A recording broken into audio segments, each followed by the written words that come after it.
오늘 말씀은 마태복음 1장 18절로부터 25절까지 말씀입니다. 우리 함께 읽겠습니다.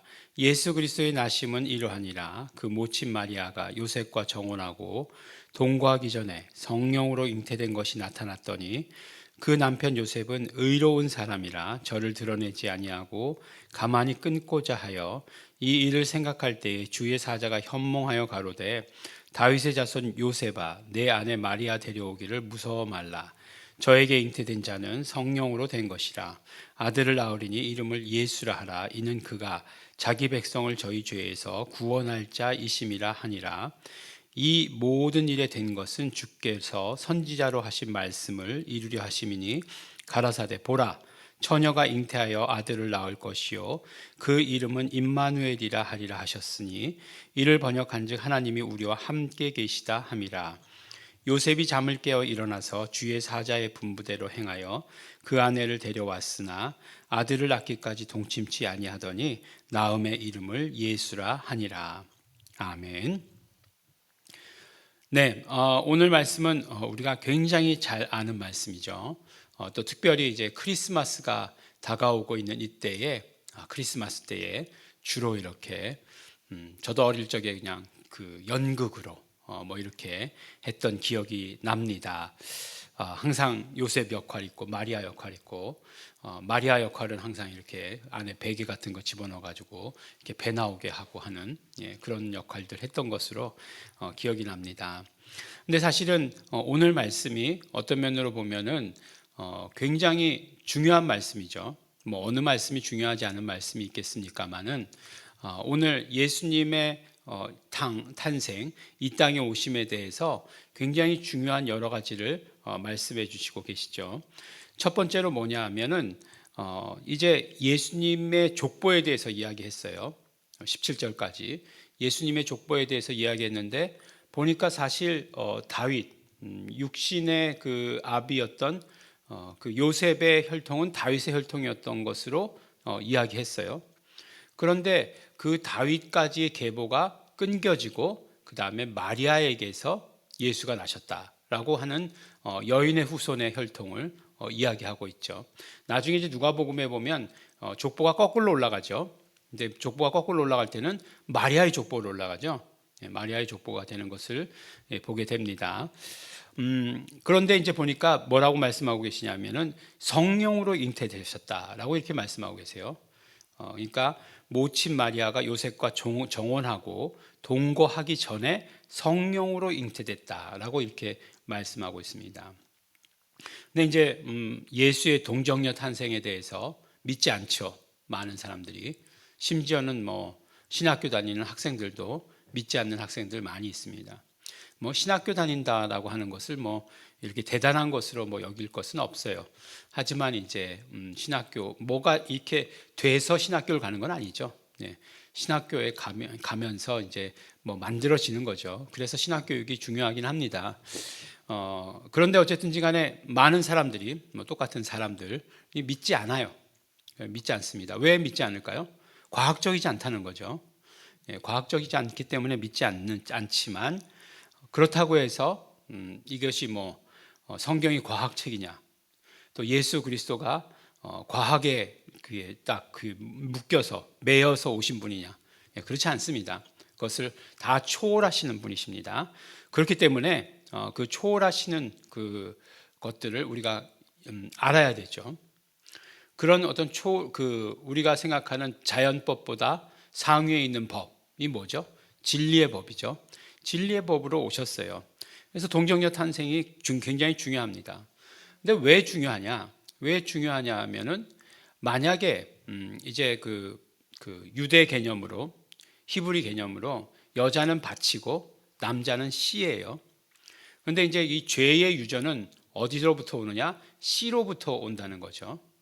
그러니까 예수님께서 동정녀로 탄생하셨다라고 하는 것은 그 인간으로부터 내려온 씨의 유전, 그러니까 죄의 유전을 받지는 않으셨다라고 하는데 있는 거죠. 철저히 예수님은 우리와 같은 분이시지만 죄는 없으셔야 하는 거잖아요. 그렇기 때문에 동정녀 탄생이 굉장히 중요합니다. 죄의 유전이 이루어지지 않으신 거죠. 예수님께로는. 그래서 만약에 그 죄가 그대로 있으시다, 죄가 유전됐다라고 한다면 지금 뭐 우리가 생각하는 그런 많은 것들 중에 뭐 구원, 피 흘림, 그 다음에 십자가, 부활, 이런 것들이 다 차례차례로 다 무너지게 되는 거죠.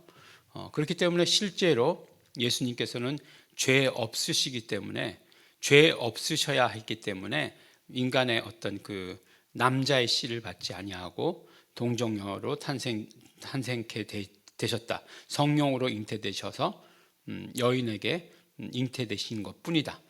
여인은 밭의 역할만 했다라고 하는 것을 말씀해 주십니다. 그다음에 이제 두 번째로 이제 중요한 것은 이제 이름을 알려주시죠. 이름 계시죠. 이름 계시. 근데 이름을 알려주시는데 이름을 뭐라고 얘기하냐면 이름을 예수라 하라라고 이렇게 얘기하고 있습니다. 이름을 예수라 하라. 예. 이제 이거를 이제 그냥 직역을 하면 어떻게 직역할 수 있냐면 그의 이름을 예수라고 부를 것이다 라고 이렇게 얘기하는 거예요. 예수라고 부를 것이다 라고 이렇게 얘기하는 것입니다. 근데 이제 그것에 대한 이제 해석이 중요하죠. 너는 그의 이름을 예수라고 부를 것이다 라고 이렇게 미래형이죠.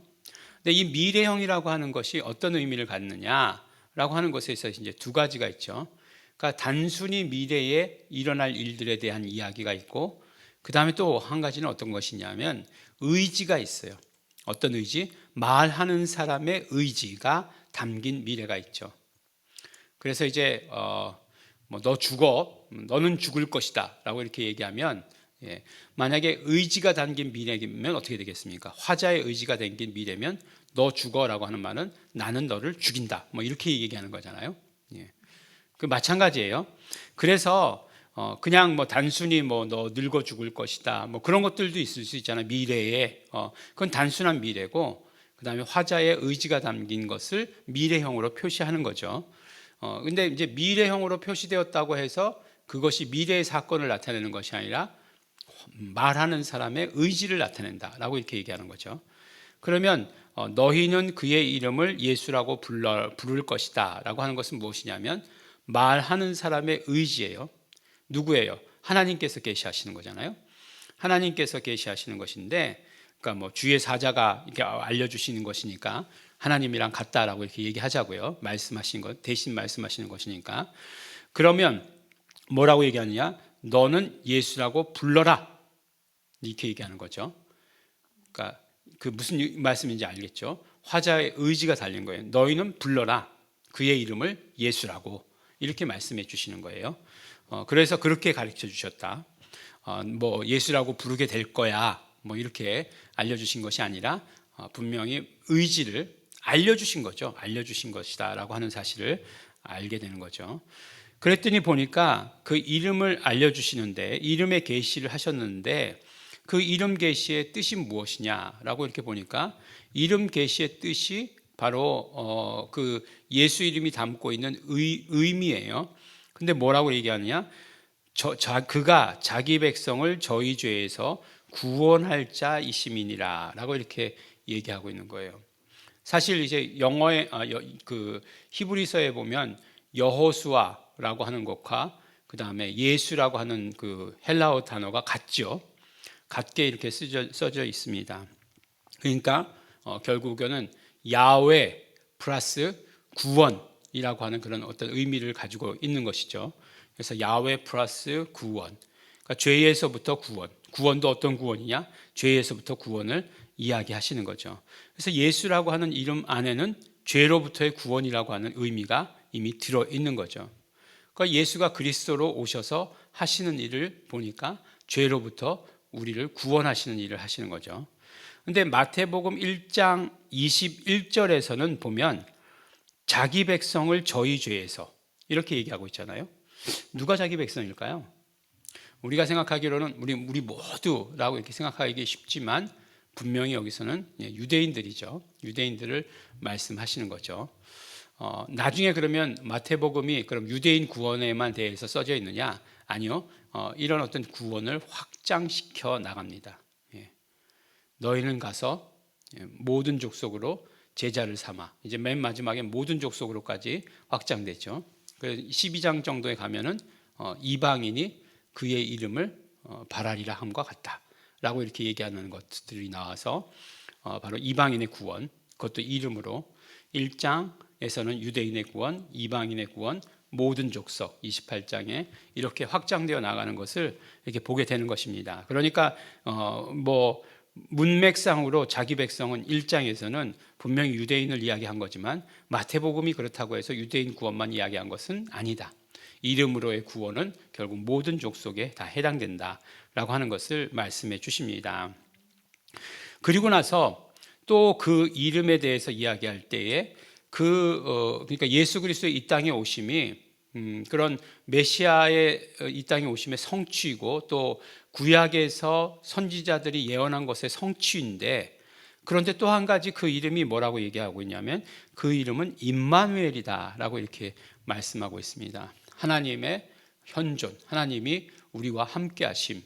임이라고 하는 것이 이제 함께라고 하는 것이고, 임마누가 이제 우리와, 누가 엘, 하나님이 우리와 함께라고 하는 그런 뜻으로 되어 있죠. 그래서 보면은 이제 그 이름 뜻이 그렇기 때문에 항상 예수 이름과 예수님의 현존, 함께하심이죠. 어려운 말로 얘기하면 현존, 함께하심.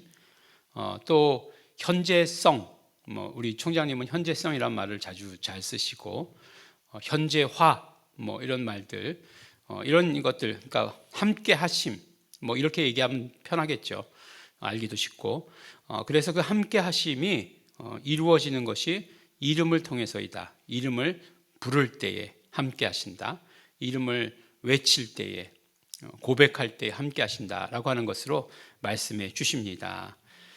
그래서 이제 이것은 이사야서 7장 14절의 예언의 성취일 뿐만 아니라 바로 이름을 통해서 예수님이 이 땅에 오셨는데 이름을 계시하셨는데 그 이름을 통해서 예수님의 모든 사역, 예수님의 본질이 무엇인가 하는 것을 우리에게 알려주신다라고 하는 사실을 알 수 있는 거죠. 그래서 결국 중요한 건 뭐예요? 이름을 알려주셨어요. 그럼 우리가 첫 번째로 그 이름을 불러야 한다는 거죠. 그 다음에 부를 때 우리는 구원을 얻게 되는 거죠. 누구든지 주의 이름을 부르는 자는 구원을 얻으리라. 요엘서의 말씀을 베드로가 인용하고 있고 로마서에서 바울이 인용하고 있죠. 누구든지 주의 이름을 부르는 자는 구원을 얻으리라. 구원의 문제. 또 하나님이 우리가 그 이름을 부를 때마다 현재성으로 함께 해주신다라고 하는 것을 우리에게 알려주시는 것입니다. 이렇게 짧은 성경 구절 가운데 마태복음의 마지막 절들은 우리에게 중요한 의미를 이야기해 주시고 계시고, 특히 우리 이름 개념에 있어서 중요한 말씀들을 우리 들려주시는 것을 우리 들었습니다.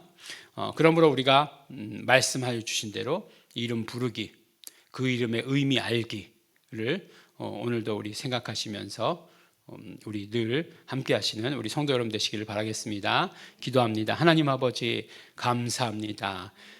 예수 이름을 우리에게 알려주시고 예수 이름을 부르라고 하셨으니 우리 예수 이름을 부릅니다. 예수 이름을 불러서 구원 얻게 하여 주시옵시고, 예수 이름을 불러서 예수님께서 우리의 삶 가운데 언제나 함께 하심을 경험하게 하여 주시옵소서. 감사드립니다. 예수님 이름으로 기도드렸습니다.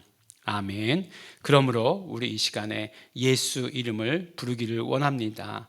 예수 내 구주, 예수 내 구주 불러서 예수님이 우리와 함께 하시며 예수님 우리 구원하시며 치료하시며 언제나 우리를 깨끗게 하시는 것 우리 오늘의 삶에서도 경험하기를 원합니다. 예수 내 구주, 예수 내 구주, 우리 다 함께 예수 이름 부르시겠습니다.